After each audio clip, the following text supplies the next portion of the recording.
నెల్లూరు జిల్లాలోని పంట కాలువల్లో అతి ప్రధానమైనది సర్వేపల్లి.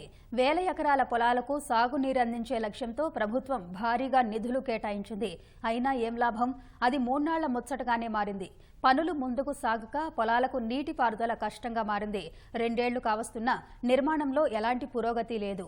చెత్తా చెదారం కాలువలోనే పడేయడంతో కాలుష్య కాసారంగా మారింది. కిలోమీటర్ల వరకు దుర్గంధం వ్యాపించి స్థానికులు ఇబ్బందులు పడుతున్నారు.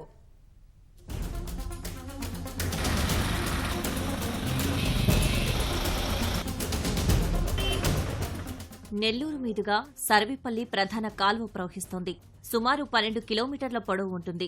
అనేక చోట్ల కాలువ దెబ్బతినడంతో శివారు ప్రాంతాలకు సాగునీరు గగనమైపోయింది. కాలువకు మరమ్మతులు చేపట్టాలన్న విజ్ఞప్తుల మేరకు రాష్ట్ర ప్రభుత్వం లైనింగ్ పనుల కోసం 83 కోట్లు కేటాయించింది. మొదట్లో పనులు జోరుగానే సాగినా క్రమంగా నెమ్మదించాయి. దాదాపు 2 ఏళ్లుగా నిర్మాణాలు ముందుకు సాగడం లేదు. పనులు పూర్తి చేయకపోవడంతో సాగునీరందక రైతులకు తీవ్ర ఇబ్బందిగా మారింది.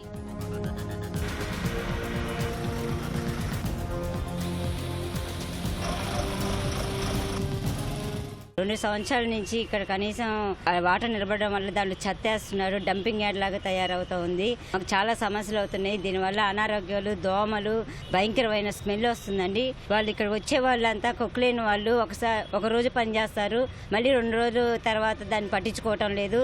వర్షాకాలంలో అయితే ఇంకా భయంకరమైన దోమలు, స్మెల్, చెత్త చెదారం ఒక డంపింగ్ యార్డ్ లాగా తయారు చేస్తున్నారు. పంట కాలం సైతం ఇది డ్రైనేజ్ కాలువ అయిపోయింది. కాలువలు రిపేర్లు చేసే కాడేమో అడ్డేస్తున్నారు. ఈ అడ్డేయడం వల్ల నీళ్లు ప్రవహించకపోవడం వల్ల చెత్త చెదారం మొత్తం అందరూ కూడా ఇక్కడే వేసేయడం వల్ల దోమల ఉత్పత్తి పెరిగి ఈ బాలాజీ నగర ప్రాంతంలో నైట్ 6 గంటలు అయితే, సాయంత్రం 6 గంటలు అయితే కనీసం 5 నిమిషాలు బయట కూర్చునేదానికి లేనటువంటి పరిస్థితి కూడా కనిపిస్తాం. దీనివల్ల జబ్బులు, అనేక వ్యాధులు కూడా వస్తూ ఉన్నాయి.